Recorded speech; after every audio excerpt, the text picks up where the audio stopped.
Assalamualaikum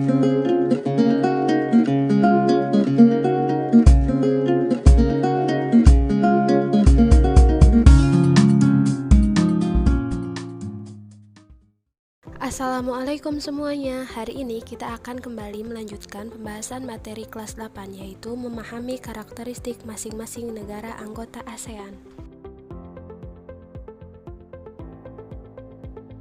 Negara Kamboja.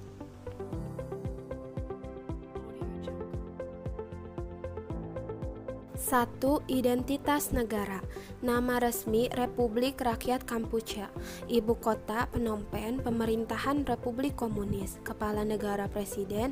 Kepala pemerintahan Ketua Dewan Menteri. Badan Legislatif Majelis Nasional. Penduduk tahun 2015 15,4 juta jiwa.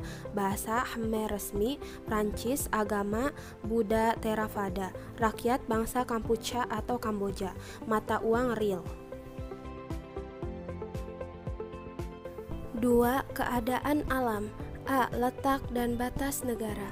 Kamboja terletak pada 10 derajat lintang utara sampai 15 derajat lintang utara dan 102 derajat bujur timur sampai 108 derajat bujur timur.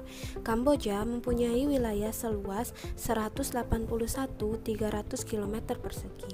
Batas wilayah Kamboja di utara berbatasan dengan negara Thailand dan Laos, di timur berbatasan dengan Vietnam, di selatan berbatasan dengan Laut Cina Selatan, dan di barat berbatasan dengan Thailand. B. Iklim. Kamboja beriklim tropis muson dengan musim hujan pada bulan November sampai Mei. Suhu rata-rata per tahun di wilayah Kamboja mencapai 20 derajat Celcius. C. Bentang alam. Sungai Mekong merupakan sungai terpenting di Kamboja yang dapat dilalui kapal-kapal yang melintas dari delta Sungai Mekong di Vietnam sampai ke Phnom Penh. Sungai ini melintasi Kamboja dari utara ke selatan sepanjang 500 km. Tonle Sap merupakan danau terbesar di Asia Tenggara yang terletak di Kamboja. Kamboja Tengah merupakan sebuah daerah yang subur. Pegunungan-pegunungan yang berjajar membentuk setengah lingkaran menjadi perbatasan alamiah antara Kamboja dan Thailand.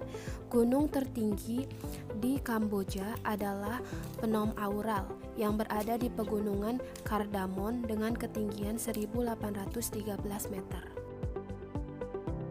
3. Penduduk. Kamboja tergolong negara dengan jumlah penduduk sedikit di Asia Tenggara, yakni 15,4 juta jiwa pada tahun 2015. Pertumbuhan sebesar kurang dari 0,2% per tahun. Kelompok penduduk yang dominan di Kamboja adalah etnis Khmer, sekitar 85% jumlah penduduk Kamboja. Sisanya adalah etnis Vietnam, lalu diikuti etnis Tiongkok, sekitar 100.000 Muslim Cham, serta beberapa dari suku primitif. Orang-orang Vietnam masih mencakup 5% dari jumlah keseluruhan penduduk Kamboja, atau data lain bahkan 10% dari jumlah penduduk. 4. Perekonomian. Mata pencaharian penduduk Kamboja bertumpu pada bidang pertanian dengan sistem pengolahan yang masih tradisional. Industri yang menjadi andalan di Kamboja terbatas pada industri semen dengan skala yang tidak besar, industri kayu, dan industri rokok. Saat ini, seiring dengan kondisi negara yang mulai stabil, perdagangan sudah mulai menunjukkan peningkatan. Pemerintah terus berupaya mengusahakan penambahan jalur-jalur transportasi darat, baik jalan raya maupun rel kereta api. Negara-negara yang menjadi rekan dagang Kamboja terutama Rusia, Vietnam, dan negara-negara sosialis lain. 5. Sumber daya alam.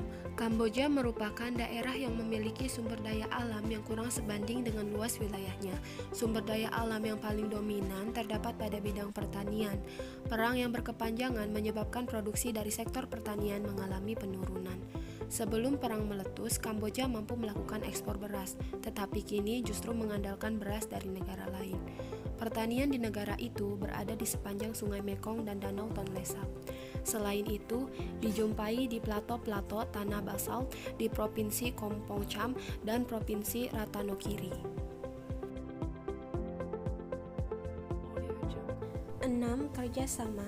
Saat ini, kerjasama yang diikuti oleh Kamboja yaitu melalui badan-badan PBB seperti ILO, UNESCO, WHO, serta forum kerjasama lain yang dilakukan suatu negara bilateral dan organisasi internasional dalam kawasan regional maupun internasional.